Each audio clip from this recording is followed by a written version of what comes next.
어느 한 가정이 가을 저녁 아이들과 함께 야외에 나갔습니다. 과수원을 방문하게 되었죠. 농장 주인이 이 아이들이 귀엽다고 사과 하나씩을 선물로 주었습니다. 그러니까 어미된 사람이 아이들에게 얘기했습니다. 야, 이럴 때 어르신들에게 뭐라고 해야 되지? 라고 말합니다.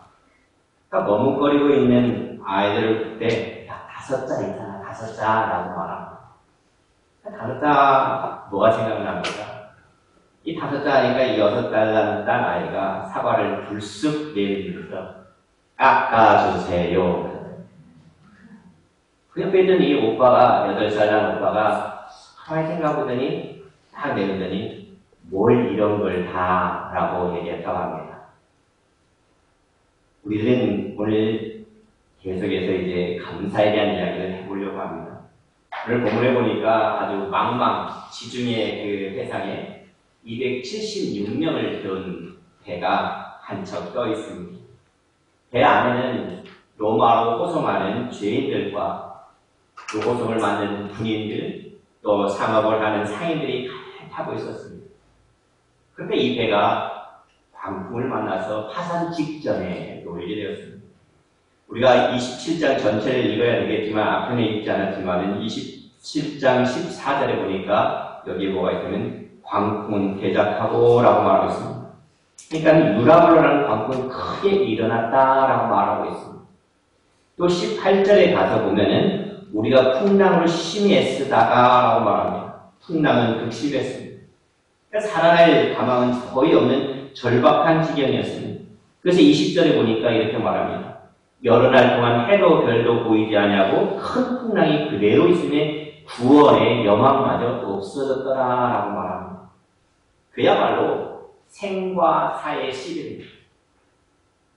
대자연과 인간의 그 싸움이 전개되고 있습니다.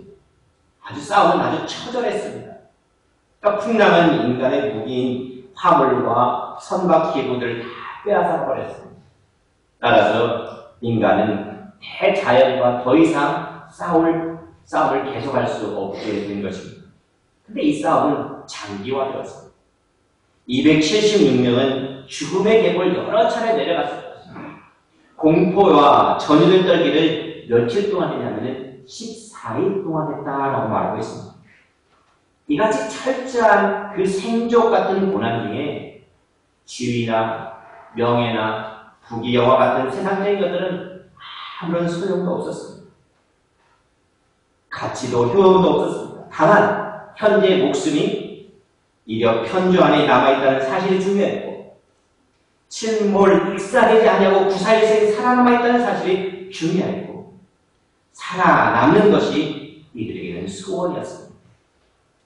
바로 이때 한 조각의 마른 떡을 들고 하나님께 감사를 제창한 히브리인이 있었습니다. 그 사람이 바로 사도 바울이었습니다. 그는 절대절명의 위기에서도 하나님을 찾았고 그에게 감사를 시작한 것입니다. 떡 한 조각, 그 질로 보나 양으로 보나 정말 보잘것없습니다. 그러나 그 보잘것없는 한 조각의 떡을 들고 하나님께 축사한다는 것은 놀라운 일이 아닐 수 없습니다. 오늘 읽은 말씀을 보니까 축사란 말은 뭡니까? 감사 또는 감사의 기도를 말하는 것입니다. 바울은 떡 한 조각을 들고 하나님께 감사의 기도를 올린 것입니다. 그것도 한 치 앞 생명을 예측할 수 없는 풍랑 속에서 말입니다. 일반적인 감사란 무엇을 말합니까? 부족한 것이 넉넉해졌을 때, 또는 약한 것이 강해졌을 때, 잃어버린 것을 찾은 후에 하는 것이 바로 뭡니까? 일반적인 감사죠. 그것이 바로 감사인데, 오늘 보니까 이 18절에 보니까 이 사람들은 어떤 상태였냐면은 우리가 풍랑으로 심히 애쓰다가 이튿날 사모된 짐을 바다에 풀어버리고 라고 말합니다. 그러니까 그들의 재산을 화물을 다 잃은 후에 감사가 등장합니다. 싸가지고 나온 모든 짐을 남김없이 전부 잃은 후에 그는 감사였습니다. 땅 한 조각 외에는 그들에게 가진 것이 없습니다. 땅 한 조각 외에는 아무것도 없는 처지에서 감사하고 있습니다. 또한 19절에 보니까 사흘 때 되는 날에 배의 기구를 그들의 손에서 내버렸다. 어떻게 보면 그들의 구원의 방편인 선박 기구를 잃은 후에 감사가 등장하고 있습니다. 선박을 움직이는 그 기구란 어떤 것입니까? 그들의 생명을 지켜줄 구원의 방편이었습니다. 구사일생 살아남을 수 있게 하는 방법이었습니다. 그런데 이를 상실했다는 것은 살 수 있다는 영광을 다 잃어버렸다는 것입니다. 이처럼 구원의 방편을 잃은 후에 하나님께 감사를 드립니다. 고난 가운데 감사, 높은 차원의 신앙인이 하는 아주 멋있는 것입니다. 시련 속에서의 감사, 이것은요, 감사의 조건을 창조하는 능력이 되는 것입니다. 참된 감사란 잃어버렸느냐, 얻었느냐 하는 조건 때문에 드는 감사가 결코 아닙니다. 내가 하나님 안에 있다는 사실 때문에 드리는 것이 진정한 감사고 참된 감사인 것입니다. 우리 그리스도인들은 바로 그 존재 자체가 감사 덩어리이기 때문에 어떤 환경에서도 감사가 나오는 것입니다. 그래서 범사에 감사라는 말이 등장하는 것입니다. 사랑하는 여러분, 여러분에게 절망된 일이 있습니까? 좌절될 일이 있습니까? 어떻게 보면 하나님께서 그것을 거두어 가실 때에는 더 좋은 것, 더 귀한 것을 준비하셨다가 여러분에게 주시고 만족한 삶을 살게 하신다는 것을 믿으시길 바랍니다. 이것이 하나님의 은총의 세계인 것입니다. 하나의 문을 닫으실 때 하나님은 또 다른 문을 활짝 열고 계신 것입니다. 제자들은 풍랑을 만나 죽게 되었을 때 그 풍랑을 잠잠케 하시는 예수님을 만났습니다. 아, 이분이 메시아구나. 풍랑도 잠잠케 하시는 그분, 바람도 꾸짖으시는 하나님의 아들이셨구나. 그 폭풍 가운데서 이들은 하나님의 아들 예수 그리스도를 만났다는 것입니다. 사도 바울의 일행을 보시기를 바랍니다. 이들은 고난 중에 감사했습니다. 어떤 고난 중에 감사했는가 하면은 20절, 우리가 읽긴 할 20절 한번 보시기를 바랍니다. 사도행전 27장 20절.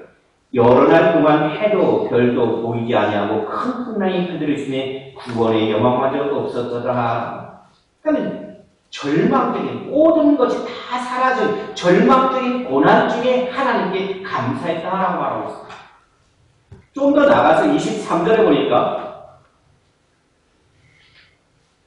며칠간이나 이들은 구매하였습니까? 내가 한속한 바 곧 내가 섬기는 하나님의 사자가 어젯밤에 내 곁에 서서 말하되 바울아 두려워 말라 내가 가이사 앞에 서야 하겠고 라고 말합니다. 그러면서 이들이 어떤 동안이면 14일 동안 계속되었습니다. 그러니까 14일간을 먹을 수 없을 만큼 고난이 극심한 중에 하나님께 감사했다는 것입니다. 욥기에서도 1, 2장을 보면은 욥이 일시에 그 많은 재산을 다 잃어버립니다. 10명의 자녀를 한꺼번에 다 잃어버립니다.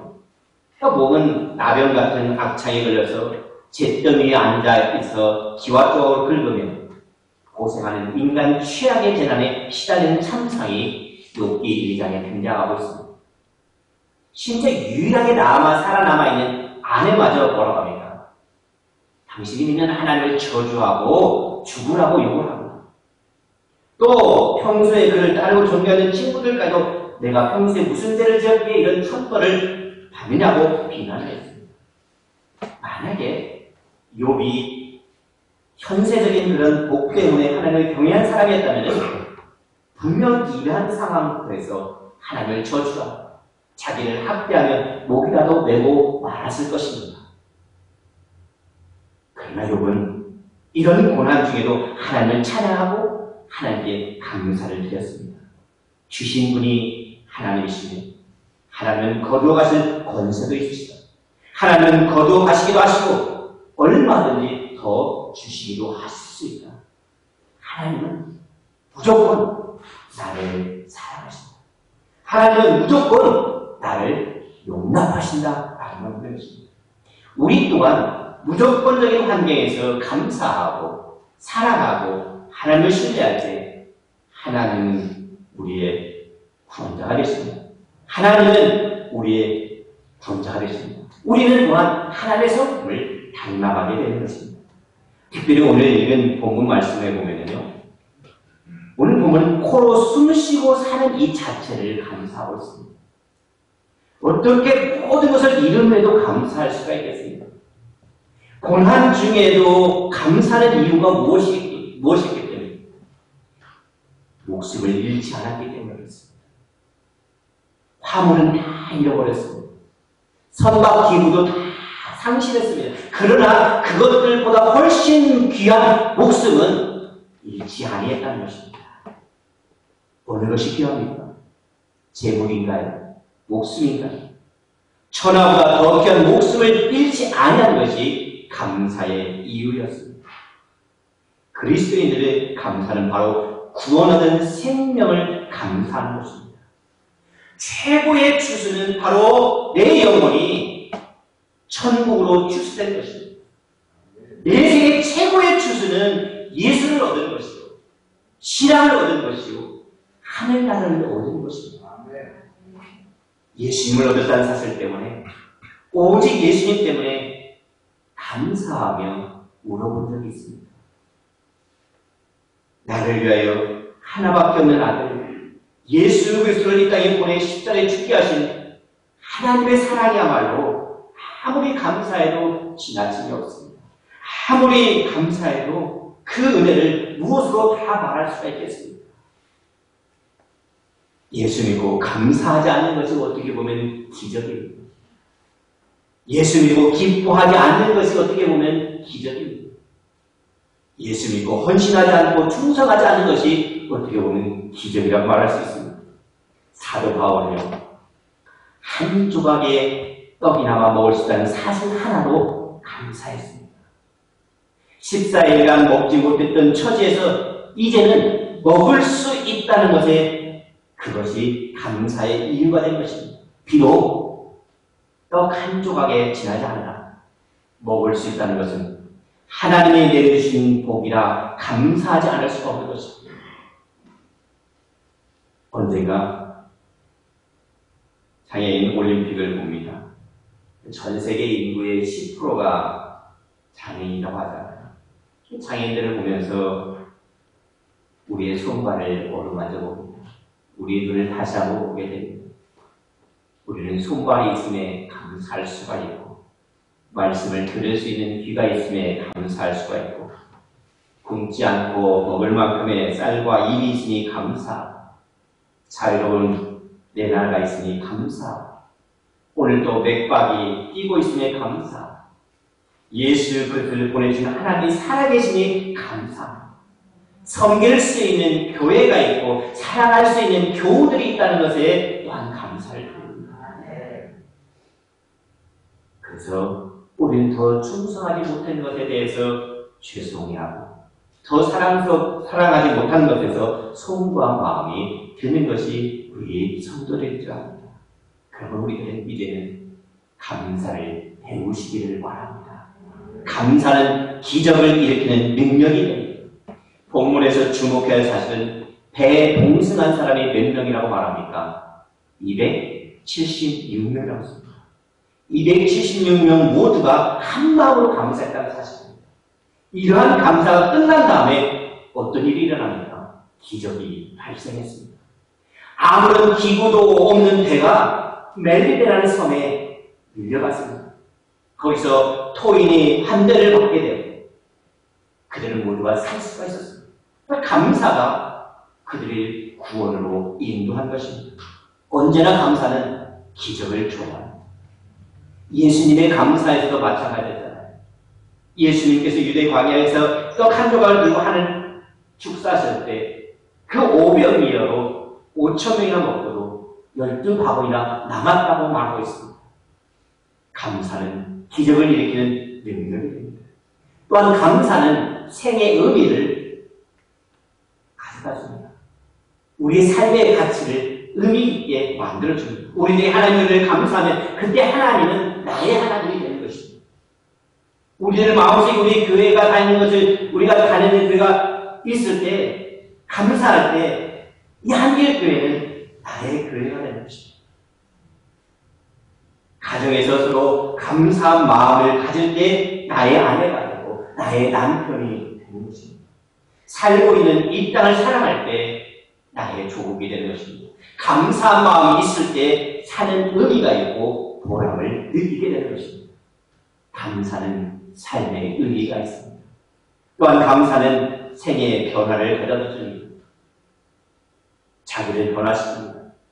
감사의 생활은 부정적인 사람을 긍정적인 사람으로 변화시켜줍니다.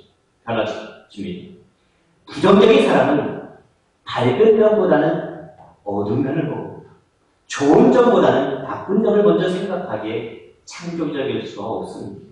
발전적일 수가 없어요. 따라서 항상 원망과 불평이 도사리고 있고 그 마음속에 오해와 시기와 견고한 진이 있어서 그것 때문에 시달리며 살아가게 됩니다. 그러나 긍정적인 사람이 되면 은혜가 충만하여 성령의 지배하는 삶이 가능해집니다. 사탄의 세력을 물리칠 수 있습니다. 성공적인 대인관계를 누릴 수가 있는 것입니다. 아무리 같은 환경에 처했다 하더라도 그 마음의 자세에 따라서 부정적일 때는 근심, 걱정이 가질 일이 없습니다. 그러나 긍정적일 때는 항상 기쁘고 범사에 감사가 넘칠 수가 있는 것입니다. 감사는 다른 축복 이전에 감사는 나 자신을 바꿔줍니다. 존재 자체를 감사 존재로 바꿔주는 것입니다. 이것이 바로 그리스도인의 삶인 것입니다. 또한 감사는 환경을 변화시키는 능력이 있습니다. 사도행전 16장에 보면은 사도 바울과 실라가 빌립보 감옥에 갇히게 됩니다. 전도를 하다 갑자기 심한 매를 맞고 쇠고랑을 차고 옥에 갇히게 됩니다.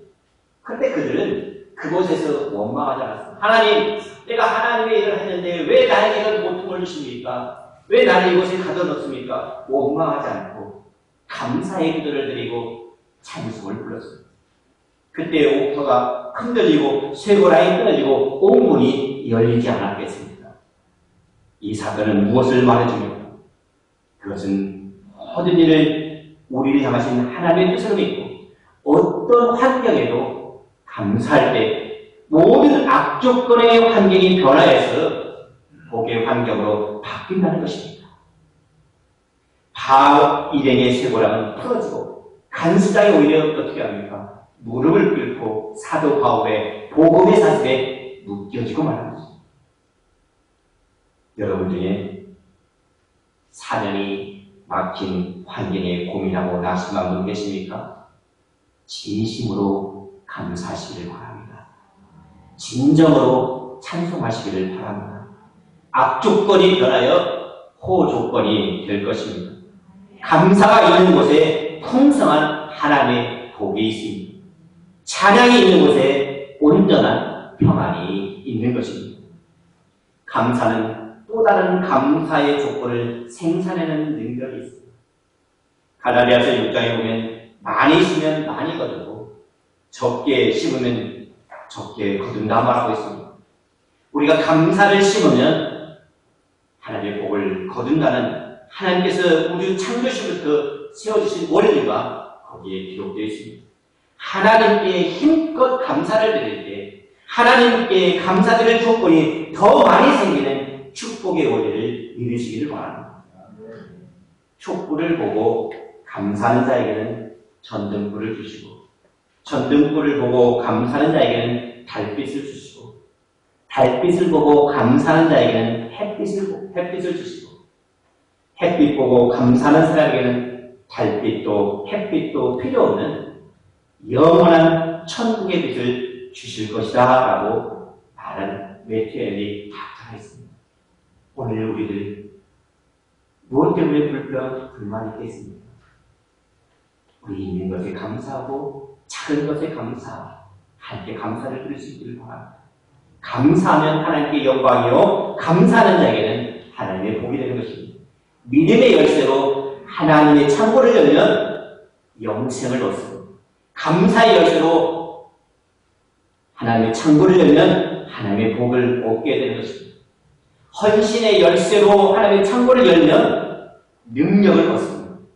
충성의 열쇠로 하나님 나라의 문을 열면 건강을 얻는 것입니다. 범사에 감사하면 영육간에 건강이 오는 것입니다. 원망과 불평은 우리들의 마음을 좁히고 감사와 찬송은 우리들의 마음을 넓히는 것입니다. 범사에 감사, 이것이 성도가 받는 복의 직각 통로인 것입니다. 아무리 억울한 일을 당해도 우리 안에 감사가 넘쳐날 수 있기를 바랍니다. 얽혀진 환경에서도 감사할 수 있기를 바랍니다. 이것이 우리를 향하신 하나님의 명령이요 뜻입니다. 올해는 유난히도 힘들고 어려운 시기를 우리들이 보내고 있습니다. 코로나로 인하여 사회는 불안하고 경제는 고통 가운데 있으며 공동체는 정말 많은 어려움 속에 있습니다. 그러나 하나님이 우리 가운데 계시니 우리는 영생이 있으니 예수님이 있으니 소망이 있으니 꿈이 있으니 감사할 수 있는 것입니다. 정말 감사할 조건이라고 없어 보이는 바로 이때 가장 감동적인 감사를, 내 생에서 가장 진한 감사를, 소중한 감사를 드릴 수 있기를 바랍니다. 이것이 신앙입니다. 이것이 그리스도입니다. 감사는 환경의 문제가 아닙니다. 감사는 영원한 문제예요. 신앙의 문제예요. 마음의 문제인 것입니다. 신앙인이 누구입니까? 그리스도인이 누구입니까? 모진 풍랑 가운데서도 마른 떡 한 조각을 들고 우리 모두 감사할 수 있기를 바랍니다. 가슴 속에 터져나오는 감사를 주체할 수 없어서 하나님 앞에 참 깊은 감사를 드릴 수 있는 사람, 그를 두고 우리는 그리스도인이라 말하지 않겠습니까? 이런 어려운 시대에 우리 모두 성도들이 오늘 이 예배 시간에 진정으로 감사할 수 있다고 한다면 이 교회, 여러분의 가정에, 여러분의 사업자에 하나님의 놀라운 기적의 역사가 일어날 줄 믿습니다. 우리 서로 옆사람을 바라보시길 바랍니다. 옆사람이 있으니 우리는 감사할 수 있습니다. 참으로 힘들고 어려운 상황들 속에 있지만 서로가 격려하고 도와주고 일어날 수 있기를 바랍니다.